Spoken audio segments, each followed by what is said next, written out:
We wanted to react to this Louis Berger bribery scandal. It can only be described as a political circus, frantic press conferences, sometimes many times in a day, when the facts are pretty obvious. In fact, these facts wouldn't have even come out if it wasn't for some legal case in a totally different country. We just wanted to pose some questions to the people involved, and as well as pose some questions to ourselves as Goans. We need to start thinking about these questions and what the answers will be. Some of the questions we have our Honorable Defence Minister of India.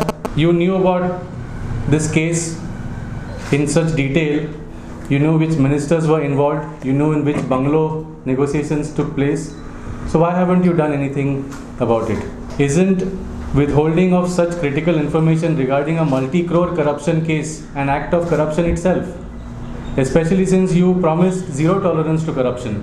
Now your own party is at the center, you yourself are at the center. We don't understand in what capacity you are still trying to control and influence and comment on state level politics in Goa. Next questions are for Honorable Chief Minister of Goa, Mr. Lakshmikant Parsekar. It is reported that he said that Louis Berger is not a corrupt firm, only a few people were corrupt. He is giving a clean sheet to Louis Berger. Does Mr. Parsekar know that in this case, Louis Berger has been fined only $17.1 million, but in 2010, when all these JICA projects were being given out and the Louis Berger scandal emerged, in 2010, Louis Berger was fined $65 million in a completely separate corruption case.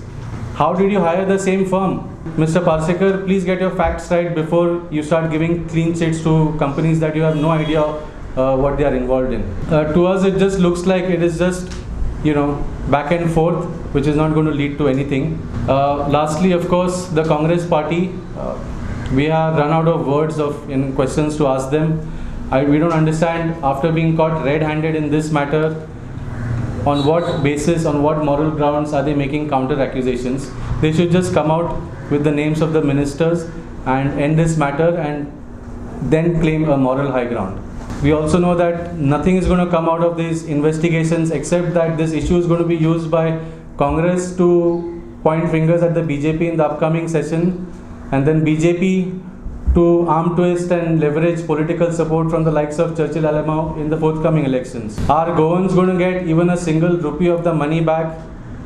Is any of the politicians going to be held to justice? These are the questions I think people of Goa should think about now.